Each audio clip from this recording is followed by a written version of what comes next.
Être femme, ce n'est pas une donnée naturelle. Bah t'as vu comment c'est sexiste? Les valeurs patriarcales oppressives qui régentent notre éducation. Qu'est-ce que c'est que le sexisme? C'est le résultat d'une histoire. Tout le monde a sa définition du féminisme. On peut plus rien dire.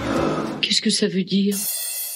Salut, c'est Louise Gasté. Je suis sociologue du genre et cofondatrice du cabinet de sociologie Les Petites Voix. Aujourd'hui, Marine Pétroline m'a laissé le micro des chroniques du sexisme ordinaire, le podcast qui débusque le sexisme dans les moindres recoins. Sexisme, féminisme, genre, virilité, transidentité. Vous êtes perdus? Pas de panique, tout s'explique. Aujourd'hui, on se demande c'est quoi le care, ou plutôt, c'est quoi le travail de care. La notion de care vient de l'anglais et peut être traduite par le fait de prendre soin.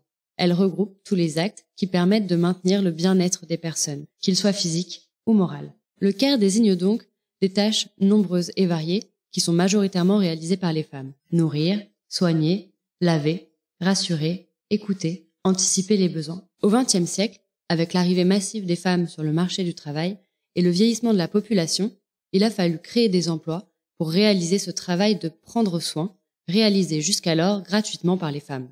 Les métiers d'éducatrice de jeunes enfants, de puéricultrice, d'auxiliaire de vie ou encore d'aide à domicile ou d'aide ménagère se sont développés. Parce que quoi qu'il arrive, ce travail est nécessaire et incompressible. Il demeure essentiel à la société, comme on a pu le voir durant la pandémie du Covid-19. Ces emplois sont souvent occupés par des femmes précaires, de classe populaire et ou issues de l'immigration. On considère qu'elles transfèrent leurs compétences domestiques dans leur métier, ce qui justifierait de faibles rémunérations. Les luttes féministes des années 70 ont réussi à revendiquer le travail de soins et de lien aux autres comme étant du travail. Mais c'est une reconnaissance partielle. Les femmes continuent d'effectuer une partie de ce travail gratuitement, dans le cadre du travail domestique, qui est toujours très inégalement réparti entre femmes et hommes dans les couples hétérosexuels, et le travail effectué professionnellement est quant à lui peu protecteur. Les temps partiels sont très courants et imposés, les rémunérations basses, les tâches difficiles physiquement, essayez donc de porter des corps de 80 kg pour une toilette, et psychologiquement. Les temps de travail sont souvent fractionnés et prennent uniquement en compte le temps de soins effectifs. Les déplacements, le temps de simple présence, par exemple rester dormir sur place, la coordination avec la famille ou les autres professionnels ne sont pas comptabilisés et pas rémunérés. Alors, quand on fait les comptes, les salaires sont souvent en dessous du SMIC. Résultat, il y a beaucoup de souffrance au travail. Pour les aides à domicile, par exemple, la moitié d'entre elles déclarent que leurs proches ne les trouvent pas assez disponibles à cause de leur travail, contre 36% des autres salariés. Un quart d'entre elles sont complètement isolées professionnellement, car n'ont pas l'occasion d'échanger avec des collègues, contre 4% pour l'ensemble des salariés. Elles sont 2 fois plus nombreuses que la moyenne à ne pas pouvoir discuter avec leur hiérarchie en cas de difficulté, et sont plus exposées à la détresse des personnes. Les douleurs et blessures purement physiques sont aussi courantes. Dans certains secteurs de l'industrie, des secteurs très masculins, le poids des charges portées par les salariés est très réglementé et contrôlé. Tandis que dans les métiers du care, sous couvert de manque de main-d'œuvre, les travailleuses sont amenées à soulever seules des charges qui dépassent largement la limite autorisée. Le travail du care pourrait être qualifié de ce que les sociologues appellent le dirty work, ou le sale boulot, c'est-à-dire les tâches peu reconnues dans la société et qui sont jugées pénibles par les individus.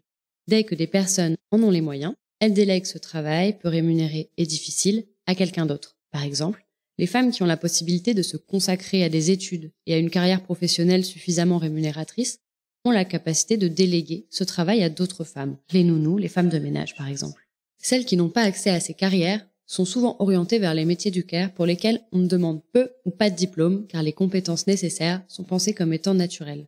Attention, les travailleuses du care aiment le cœur de leur métier. Ce sont les conditions de travail et le manque de reconnaissance sociale qui impactent négativement le secteur. Résultat, peu de candidates et de candidats, alors que les besoins, eux, ne cessent d'augmenter.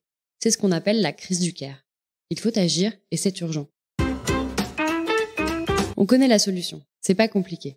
Il faut de l'argent, au moins 35 milliards d'euros pour revaloriser les salaires actuels, plus 44 milliards pour créer 1,1 million d'emplois. Et ça, c'est le minimum vital. Pour arriver au même niveau de soins qu'en Suède, il faudrait 1,7 million d'emplois. Il faut aussi financer le travail de soins relationnels et pas uniquement de soins techniques. Aujourd'hui, les compétences d'écoute, d'empathie ne sont pas reconnues. On considère que c'est gratuit. Ça changera s'il y a des mobilisations collectives. Or, la tendance est plutôt à l'ubérisation, qui isole les travailleuses. Mais c'est possible, comme l'ont montré les femmes de chambre de l'Ibis Batignolles, qui ont obtenu, après 22 mois de lutte, une revalorisation salariale, l'augmentation des qualifications, l'augmentation des temps complets, la réduction des cadences et l'ajout d'une pause. Pour résumer, on peut dire que le travail de care ou de prendre soin est majoritairement effectué par des femmes et est composé de tâches peu valorisées socialement et économiquement. Le care est pensé comme ne nécessitant pas de savoir-faire particulier, mais plutôt des savoir-être présentés comme allant de soi chez les femmes. Il est confié à des femmes précaires, souvent peu diplômées, dans des conditions généralement difficiles. Le travail domestique a fait l'objet de nombreuses luttes et revendications féministes, mais il reste encore du travail pour que le care et les femmes qui l'effectuent professionnellement soient reconnues à leur juste valeur. Voilà, maintenant vous savez ce qu'est le travail de care et pourquoi c'est un enjeu majeur d'égalité. Les mots sont importants, car comme le dit Beauvoir, nommer, c'est dévoiler, et dévoiler, c'est déjà agir. Rendez-vous dans le prochain épisode pour continuer à nommer, dévoiler et agir contre le sexisme. En attendant, vous pouvez retrouver les chroniques du sexisme ordinaire sur les réseaux sociaux et vous abonner à la newsletter pour découvrir encore plus de pépites antisexistes. Si vous pensez que tout ce qu'on raconte ici est important pour arriver à plus d'égalité, parlez-en autour de vous. Laissez-nous des mots d'amour sur Apple Podcasts et Spotify. C'est important et ça permet à d'autres personnes de découvrir le podcast. Et puis nous, ça nous fait plaisir de savoir que vous appréciez ce qu'on raconte. Quant à moi, vous pouvez me retrouver sur la page Instagram lespetitesvoix_.